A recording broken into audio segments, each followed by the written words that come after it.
I'm not Hettie. You are not Hettie. Why am I here? Hettie does this bit. I mean, it is What's great going to on? see you, but where is Hettie? Hettie? Hettie! Hettie? Hettie! Why? What?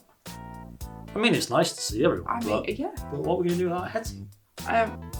Well, we will still have a Bible story, and we will still have thoughts, and we will still have games. We're meant to be looking at Jonah today. Yeah. Yeah. Well, actually, I'm quite excited about that. We'll carry on. We'll carry on and see what happens. We'll see what happens, eh? Emily. Yes. I think I know what's happened. Oh, what's happened? Well, Hettie let me know that she doesn't really want to join in with this video today. Oh. And she's run away. I know, Where right? to? I've no idea. We're going to have to find her, I think. I think we should. Because I think if we gave her a second chance, Yes. she would come back and join us. I think she would. Definitely. She would. Tell you what, let's have a look. I think she might be somewhere in this crowd here. What do you think? Can you see her? Oh, I tell you what, why don't you join in? If you can spot Hettie before us, then give yourselves a pat on the back. Yeah.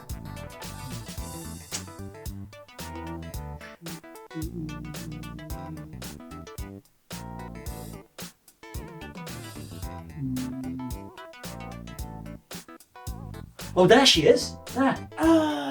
Oh, yeah. Hettie, do you want to join in? Nah. No, she still doesn't want to join in. Okay, Right, okay. Let's try again. Try again. Next, where's Hettie? Now I know what she looks like, what she's wearing. It's all good. I can't see her actually. Maybe if you shouted, that might help. Hettie! Hettie! No.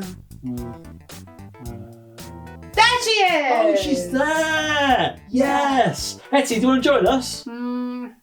No thanks. No. Oh, okay. Let's try another one then. Let's give her another chance. Right. Actually, where are you? Come on, Hettie. Where are you? There she is. Go on. Hettie, do you want to join us? All right, I'll You come do? join in. Yes! Brilliant! Oh, I'm so glad that she's decided to join us. I am too. That's really good.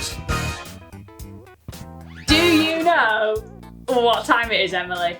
Well, I'm not wearing a watch, so no. What time is it? It's our favourite time. Therefore, it is Story time! Yes, we are reading the story Swallowed from Bob Hartman's Rhyming Bible. Obviously. So, I think you'll enjoy this one. Oh, well, I'm going to sit over there. And All right listen. then. Sounds good.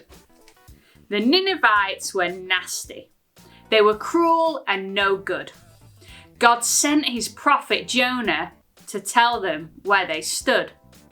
Change your evil ways and turn your lives around. I'll give you 50 days, then I'll knock your city down. But Jonah wasn't happy when God gave him this news. He feared the men of Nineveh. He hated them too. He decided not to tell them about God's gracious plan and hopes God would destroy them, every woman and man. Jonah learnt the hard way that God is in control, that hating is not great and it will swallow you whole. So off he went to Tarshish on board a foreign ship, as far away from Nineveh as he could sneak and slip. But God was watching anyway and sent a mighty gale, and Jonah was thrown overboard and swallowed by a whale. He waited there for 3 long days, and that is when he knew that God gave him a second chance to do what he should do. So Jonah prayed a sorry prayer, admitted God was right, and when the whale had spat him out, went to the Ninevites. Jonah learnt the hard way that God is in control, that hating is not great and it will swallow you whole. So Jonah told the Ninevites the thing that God had planned. The Ninevites said sorry, every woman and man.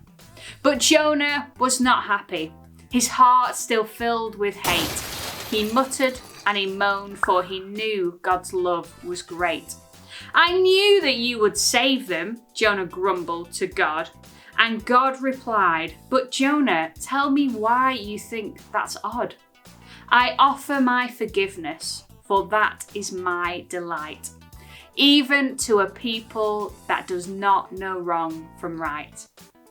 Jonah learnt the hard way that God is in control, that hating is not great and it will swallow you whole. Right, I have a challenge for you two. Ooh, okay. Yes, I do. And it involves sport. Oh no. Oh. So the challenge is... She's a sports coach. I know, it's She fun. has her own good sport project and everything. Oh. You don't need to complain, okay? So the challenge is, how many keepy-ups can you do with a football?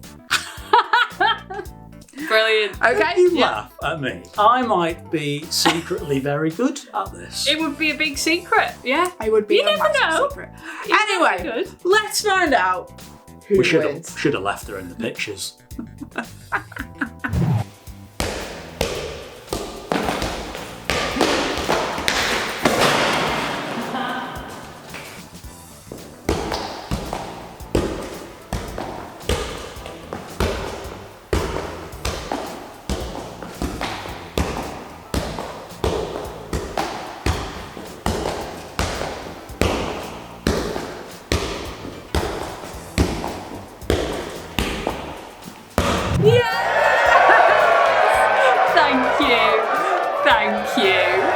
Thank you, everyone. Thank you to all my fans. I'd like to thank my mother for her support. Oh, thank you, everyone. Get off!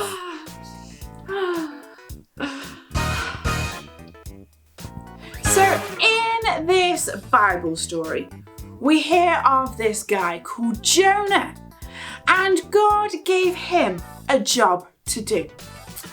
To go to the Ninevites and tell them that they needed to change their ways. What they were doing, what they were saying and thinking did not show that God is awesome. It showed the total opposite. Jonah decided that he didn't want to do this job, and to be honest, I can see why that was the case, as Nineveh was a scary place. Bringing that news may have meant that he got into a lot of trouble with them if they didn't like it. So Jonah goes in the total opposite direction from God. Here's the thing. The Ninevites and Jonah had done exactly the same thing. They had turned their back on God. Yet as we hear in the story, God wanted to forgive the Ninevites and give them a second chance. And God forgave Jonah and gave him a second chance. But here's the thing. God isn't the God of second chances. Now I'm going to jump forward to where Jesus teaches about forgiveness. So one of Jesus's disciples, like his best mates, came and said, "How often should we forgive people? Like 7 times?" Now Peter was pretty proud with himself, as he thought this was generous. He was willing to forgive someone that amount of times. None of this second chance malarkey, no, 7 times. But Jesus replies, no, not just 7 times, but 70 times 7. That's 490 times. But Jesus was meaning no matter how many times someone has hurt us by what they do or what they have said, we should forgive them. Now, this doesn't mean that if someone has done something that makes us feel uncomfortable or unsafe or really hurts us, it doesn't mean that we shouldn't tell someone about it. We should always talk to a trusted adult. I remember a time in which someone really hurt me and my family. And when I'd heard of what they had done, I did not react well whatsoever. First of all, I punched a wall. Second of all, I ugly cried. Tears everywhere, snot everywhere, it was disgusting. Okay, then I pretended that it didn't happen whatsoever. I needed to speak to someone that I trusted about what had happened and how I was feeling, because I was feeling hurt. And I was really sad because I saw that my family was hurting too. That night, as I went to bed, I had a good convo with myself. The question that came to mind was this: how am I going to forgive them? And God spoke to me directly then. He said, Emily, I've forgiven you when you've hurt me, gone against me by your actions, gone against me through your words and through your thoughts. You need to forgive them. You see, I'm more than happy to stand here and say that I have messed up. Like the people of Nineveh, I turn my back against God. Like Jonah, I run in the opposite direction from God and what He has asked me to do. And I know I will do that in the future. But yet I come to God and say, I'm sorry, and I know that He will forgive me. Now, I don't deserve that forgiveness because the one that took all the blame and all the punishment for all the times that I've messed up is Jesus, the Son of God, who is perfect in every way. In all of His actions, in all of His words, and in all of His thoughts, He took my punishment by dying on the cross for me. And He does that for you. And in doing that, we are forgiven for all our mess ups. So I can have an amazing relationship and personal relationship with God that you can have too. The God who is not the God of second chances, but the God of endless chances, because His love is endless. It can be hard to forgive someone, but we can ask the ultimate forgiver to help us forgive others. Kid President, who is one of my heroes, says that the biggest mess up in our world is not forgiving other people's mess ups. I can stand here today and say that that person really hurt me, and that actually some of that pain remains. But I know that that pain will fade over time. But I can honestly say that I have forgiven them. It was hard to do that. And I turned to trusted adults to talk to them about it. And I turned to the ultimate forgiver to help me forgive them. So I'm just going to pray for us now. And praying is just a chatting to God that we're able to do because we are forgiven, so that we can have a personal relationship with Him. So that's what I'm going to do, is chat to Him now. God, I thank You that You are amazing and that You are awesome. And I thank You that You forgive us. And I'm sorry for the times in which I've turned my back against you.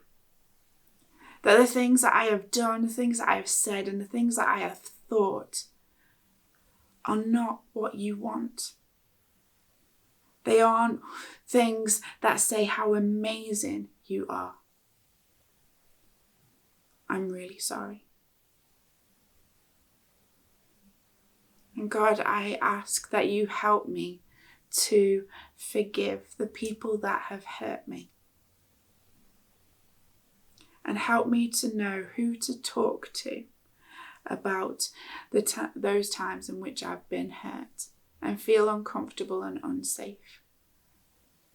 Tell me who are the best people to talk to.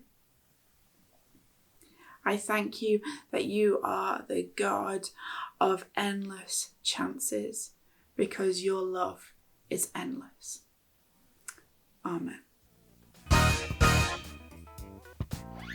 Well, I hope you've had a great time with us today. We've had lots of fun, haven't we? We have had lots of bit fun. Different games today. And I'm pleased that you joined us Thank you. That's eventually. Nice. I was a bit tired, to be honest. It was not the same without you, so it's good. Oh, thanks. But it was good today to be able to think about how God doesn't just give us second chances, but gives us endless chances. And that is something that we really need to remember for ourselves, but also for other people and for giving other people too. So we will see you next time where we will have a lot more fun and games and good times. See you soon. Bye!